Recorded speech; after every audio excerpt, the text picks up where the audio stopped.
ಇವತ್ತು ಶಿವಯೋಗಿಗಳ ಪಾದವನ್ನಿಟ್ಟಂತ ಜನ್ಮವನ್ನಿಟ್ಟಂತ ಅಥಣಿ ನಾಡಿನೊಳಗ ನಮ್ಮದು ಕೂಡ ಅಥಣಿ ಜಿಲ್ಲೆ ಆಗಬೇಕಂತೇಳಿ ಗಟ್ಟಿತನದ ಹೋರಾಟ ನಡೀತಾ ಇದೆ.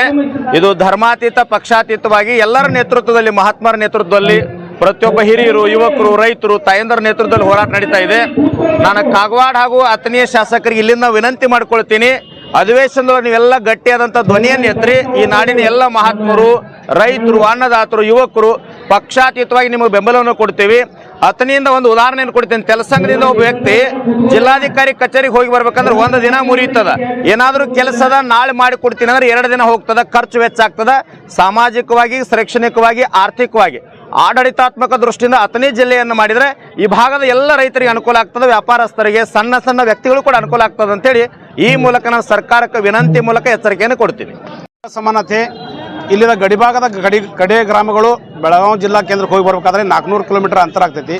ಇದು ನಾವು ಅನ್ಯಾಯಕ್ಕೆ ಒಳಗಾಗ್ತಾ ಇದ್ವಿ.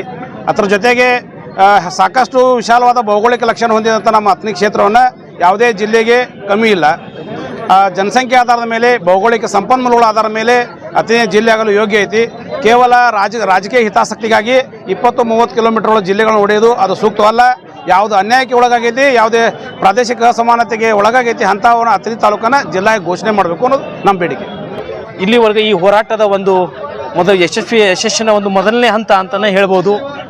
ಅನೇಕ ಇನ್ನೂ ನಾವು ಹೆಚ್ಚಿನ ಹೋರಾಟವನ್ನು ಮಾಡುವಂಥ ಪ್ರಸಂಗಗಳು ಬರ್ಬೋದು.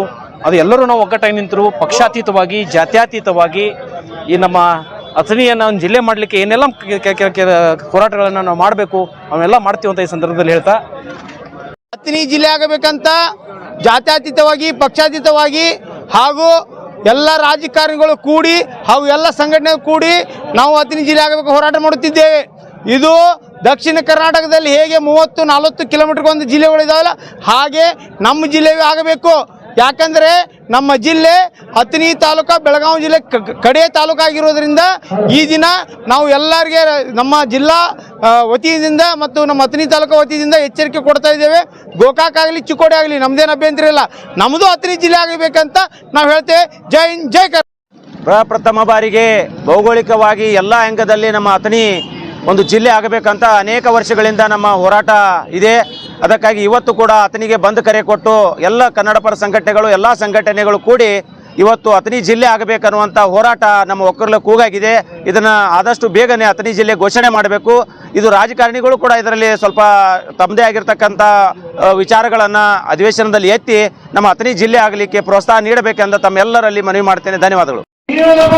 ನಮ್ಮ ತಾಳ್ಮೆಯನ್ನ ಪರೀಕ್ಷೆ ಮಾಡುವಂತ ಒಂದು ಪರೀಕ್ಷೆಯನ್ನು ಮಾಡಬೇಡ್ರಿ ಅನ್ನೋ ಮಾತನ್ನ ಈ ಒಂದು ಅಧಿವೇಶನದಲ್ಲಿ ಇವತ್ತು ಅಧಿವೇಶನ ಮುಗಿಯುವಾಗ ನೀವು ಎಷ್ಟು ದಿನ ಮಾಡ್ತೀವಿ ನಮ್ಗೆ ಗೊತ್ತಿಲ್ಲ, ಅದು ಮಾಡಿರುವಾಗ ಅಥಣಿನೂ ಇರಬೇಕು ಅನ್ನೋದನ್ನ ನಮ್ಮ ಹಕ್ಕ ಒತ್ತಾಯವನ್ನ ಈ ಸಂದರ್ಭದಲ್ಲಿ ಬಂದಿದೆ. ಇನ್ನು ಅನೇಕ ಜನ ಮಾತಾಡೋದಿದ್ದಾರೆ. ಅಥಣಿ ಜಿಲ್ಲೆ ನಮ್ಮ ಹಕ್ಕು, ಅದು ಆಗಲೇಬೇಕು. ಅಥಣಿ ಜಿಲ್ಲೆಗೆ ಅದಕ್ಕಾಗಿ ಚಿಕ್ಕೋಡಿ ಮತ್ತು ಗೋಕಾಕ ಬಹಳ ಸಮೀಪದವೇ ನಾವು ವೈಯಕ್ತಿಕವಾಗಿ, ಭೌಗೋಳಿಕವಾಗಿ ಮತ್ತು ಆರ್ಥಿಕವಾಗಿ ಮತ್ತು ಔದ್ಯೋಗಿಕವಾಗಿ ಬಹಳ ಅಥಣಿ ಜಿಲ್ಲೆ, ಅಥಣಿ ಪಟ್ಟಣ ಬಹಳ ಮುಂದುವರೆದ ಅಥಣಿ ತಾಲೂಕು